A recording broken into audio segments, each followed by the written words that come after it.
Welcome to the Panic Button, the place where fear meets honesty, humor, and humanity. Let's press in. I'm Craig Ellingson, and today in the studio we have special guest Angie Schultz. Hello, Angie. Hello, Craig. How are you today? I am very well, thank you. Well, wonderful. For our listeners, this episode is about fear of death. And Angie, why did I invite you in to the studio to assist with this conversation? Well, the work that I do as a funeral celebrant and an end-of-life doula, I am faced with a lot of death in my work. Could you please let listeners know what an end-of-life doula is?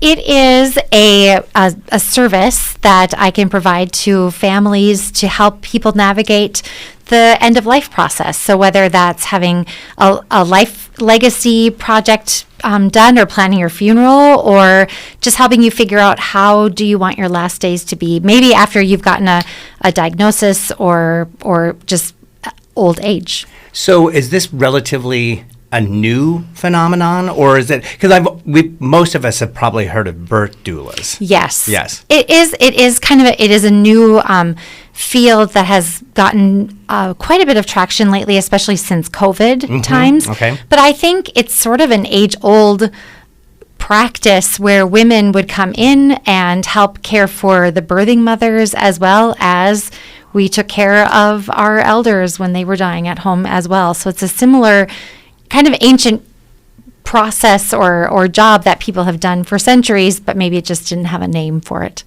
So through your work in both arenas, what do you think drives people to be fearful of talking about planning, or how they want a funeral to be, how I want to leave this earth, or anything along those lines that you could like share with us? Because a lot of people, I think, are now starting to understand that it's better and easier to talk about these things rather than to wait till it's too late.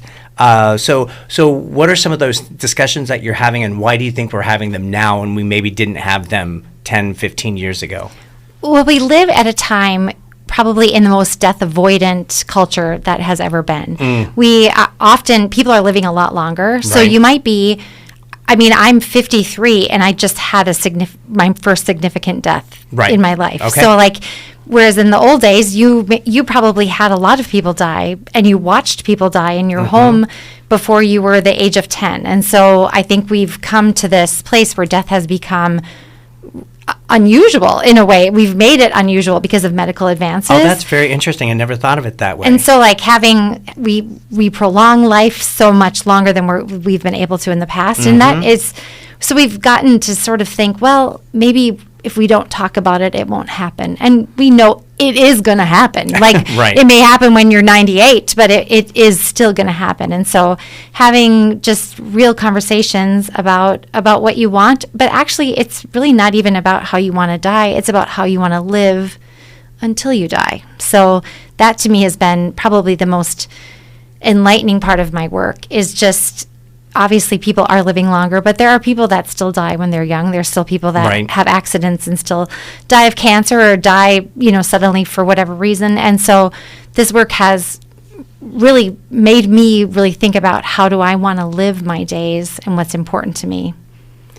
And can you share some of that?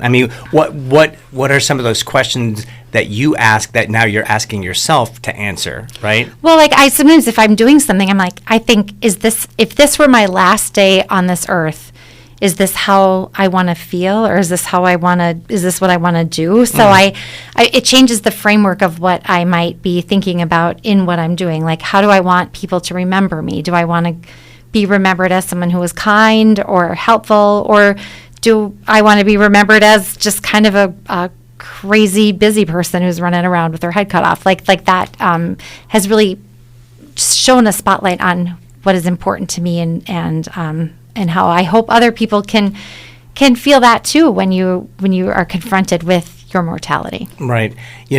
For me, probably the last 3 years, my husband had lost his aunt and then great aunt, and then I just recently lost my mother's husband.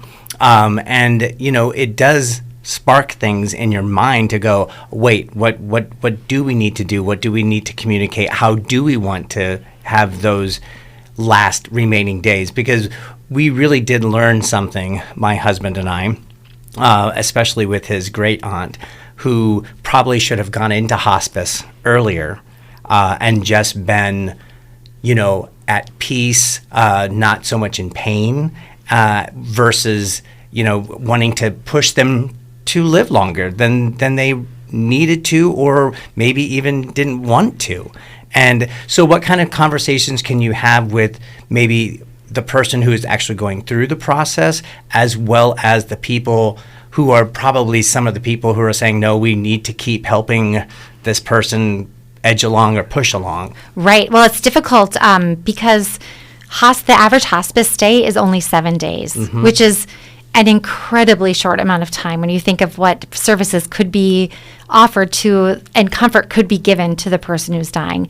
Hospice often doesn't shorten your lifespan. It actually can increase your lifespan if you're thinking about really invasive chemotherapy or surgeries that could be very painful and make your life miserable at the end. Like if you go off chemo and you maybe will have supposedly a shorter lifespan, but maybe a longer feeling better span in your life. So Right. Having those kinds of conversations are really important, and to get people into hospice sooner, I think is a big part of my goal, because I see hospice as being something that can support the whole person and spiritually, emotionally, physically, and support the family, help you get ready for the inevitable, the grief that will happen and the grief that you anticipate when you're losing someone who you love. So we've just thrown around this term hospice for the past couple of minutes. Could you define hospice? Because maybe some of the listeners don't even understand what hospice is. Hospice is it's a treatment for a person who's at the end of life who has a doctor diagnosis of probably a lifespan of less than 6 months. So you're allowed into a hospice care when you don't have any more treatment for disease. Right, so you're not trying to fight anything No. anymore, and rather than keeping you in a hospital where they might just continue to treat you, but you've made the decision not to be treated, so it's another place to go. It's another place to go. Right. It can be if there could be a floor on a hospital that is a palliative care floor or a hospice floor, but it also could be at your own home, so they can have accommodations brought to your home, like a hospital bed or bedpans or things like that can really help facilitate a comfortable death at your home. Or it can be at a hospice house. We have a couple of hospice houses in Fargo-Moorhead area. There's a brand new hospice house. Hearts in Action just opened up a brand new, I think it has 15 beds in Fargo called Heather's House, and it's a beautiful facility where people can go to really be cared for. Their whole person is cared for, so it's unique that way. So you said this is a relatively new facility. Why do you think it's happening? Well, I think because more and more people are embracing that. I think we're seeing a need. We've got an aging population too, so that we're going to be having a lot more people that are going to be needing that kind of care in the future as the baby boomers start to die, which is starting to happen. Right. That's a very large population of people, so we're going to be needing to care for them. What is one thing that has really kind of changed your perspective about death through your training and through your experiences, both at the funeral home and through your other forms of education as being a death doula? I think probably the number one thing that I've learned is that everybody's experience with it is so unique. And so as a facilitator, either as a funeral celebrant or assistant or as an end-of-life doula, my job is to really listen to what the patient wants and what the family wants, and to try to come into each person as a beginner. Like, I don't have this knowledge about what should be done. It actually is really about listening and learning about that person and trying to help facilitate what they want best for their end of life. And that's different each time. It's a beginner's mindset with every new family that you might come with. And I think my training has just made me more comfortable in this space of sorrow and sadness. Like, I think that that's where my training really comes into play, is not necessarily that I feel like I have all these answers. I may know about facilities and about different ways that I can push people towards if that's what they want, but really it's more about being a person who's not afraid to go to the, as Francis Weller says, the wild edge of sorrow. And it's really interesting because it can't be a one-size-fits-all. Absolutely not. Right. No. Yeah. So if one of our listeners is here going, oh my goodness, I never thought of that, but I'm just really fearful of talking about death. What would you say to somebody in order to like appease their fear a little bit, or allow their fear to be heard and to be released? Maybe. I think just being okay with just saying that it's okay that you're afraid. Of Right. course, I mean, we don't know what happens. Like, none of us have experienced death before, and so it's a great unknown. Something I kind of like to think about is that we don't worry about ourselves before we were born. Like, when you think Right. I'm like, oh, there was a lot of world that happened when I wasn't here, and so a lot of world's going to happen when I'm not here, and so I guess to try to think about it that way too. Like, I don't try not to worry about it when we're not here. Well, I mean, we worry You know? about so many different things. We do. Right? And this type of conversation kind of alleviates some of that fear, and then it also puts everybody on the same page. Right. And I think that's so important because, families are not always together all the time. Right. And we're Right. much more mobile than in past history and whatnot, and people aren't in the same town. So understanding what the wishes are and what we all need to do in order to lighten the load. Yes. And make that process so much more humane. Yes. As well as engaging with the people and their choices, because that one size fits all does not work No. at all. And you really want, like, everybody is living until they die. So we want to have a life until we die. Yeah, say that again, because I think that's really quite beautiful. We're all living until we die, and Right. we're all a person until we die. And so I think having that respect and care for everybody, even if they're seemingly out of their mind with dementia or whatever, like, that is still a person who's lived a full life, and Yes. so to have that that mindset with everybody that you meet is really important. Well, and my personal experience with my mom's husband, Gordon, he's had full-on dementia for probably the last 2 years, and it's been really, really, difficult. But my mother had such a good experience with her life and with their life together that, she never took any of that personally. She was always there, just trying to communicate the best that she could, knowing that he doesn't understand anything. And I think that fear of not being known, that fear of losing, is the thing that keeps people sometimes being stagnant rather than being proactive to assist in whatever process is going to help everyone in the long run, versus, again, trying to fix things, because at a certain point there's no time to fix things. Things cannot be fixed. Right. And and talking about it isn't going to Right. make it happen, because it's going to happen. Right. So you Yeah. might as, like, this poet, Padraig Ó Tuama, who's the Irish poet, he has this poem about death, but he's like, you can be afraid to die, but you're going to die anyway. And so you might as well love, Right. and it's really all comes down to, how do we facilitate love for one another, and that all the way to the end. So helping people just love. Love them until the end in the way that they want to be loved. Yeah. Yeah, Absolutely. I think that's quite beautiful. So you just recently came back from some additional training. I did. So yes. what has been expanded in your mind as it relates to this topic? I just recently I had my 5th course in a series through the Center for Loss and Life Transition. Dr. Alan Wolfelt is a grief educator and thanatologist. He's goes to a lot of places, like where if there's a mass shooting, he might be called in to work with families with grief. And so he teaches these courses. And so I just got my death and grief studies certification through them. I just finished that. Congratulations. Thank you.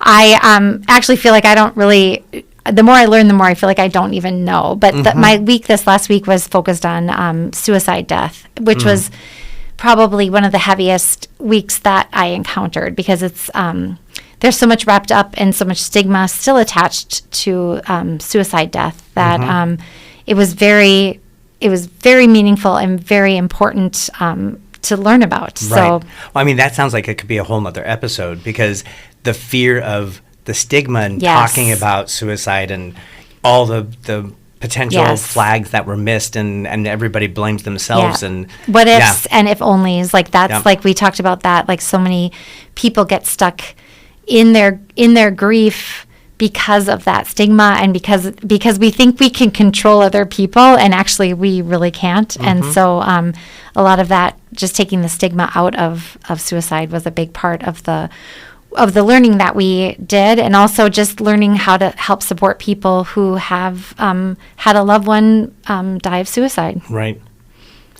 Can you share a story, if you are able, share a story of how this process really, how you saw it, not bloom, but how you saw maybe a family or a family member like change profoundly because of the work that you do? Oh gosh, I think a lot of times the work, especially my work as a celebrant, I had a young person who died, she was in her 20s, and it was a really awful, it wasn't a suicide, but it was a really sad death. And I met with her family, and I learned a lot of stories, and I kind of came up with what I thought would be a good like funeral for her. Like, and it was, and I used the colors of the rainbow. So I talked about how the different colors of the rainbow matched her personality. And when I was finished with the service, it was a hard one. It's not one of those, like sometimes when it's an old person, you can get the room laughing, and because it's like it's different when it's a time of death that is expected. You expect to die when you are past 90 years old. Like it's just, so things are different when you're 26. But the mom came up to me and said, I've always called our family the Rainbow Family. And that wasn't something she ever told me. It was one of those kind of like, I felt, and she'll never forget that. And I won't ever forget that, because it was a way that we could really honor this young person in her life and have this service that didn't provide it. I don't think funerals provide closure. I think funerals provide a start to a lifetime of remembering the person who you loved. And so having that service, I feel like I did a good job of helping them continue to remember her and give them permission to mourn her for the rest of their lives without feeling like there's something wrong with them, So anyway. Well, and I think that's a whole nother discussion point, which is, the fear of talking about death is just fear of death, fear of talking about death, but then the fear of life that goes on afterward, right? Because we're also intertwined with what that person represented versus what that person left us, and we continue to move forward with that. Yes. And death does change you. Like the loss of somebody who is a significant person in your life will change you. And it can take away your divine spark, and you can lose yourself to the world, and that can happen. And hopefully you can have a therapist and you can work on some of those things. But the best part of things that could happen is having grief transform you. So you're never going to be the same, but you can be transformed, and you can be still experience joy, and you can still have hope for the world, like giving that experience that, because it is tragic, and that person is going to leave a space that can't be filled. Like there's this saying that I've liked too. It's like, life can be the same after a trinket is lost, but never after the loss of a treasure. Like you're never going to be the same. It's not going to be the same, but you will be transformed, and to hopefully give people that hope that they will feel joy someday. They're never going to forget that person, and they're still going to cry, and there's still going to be times where grief hits them in the face, but they'll hopefully be able to be resilient and still tender as well. Right.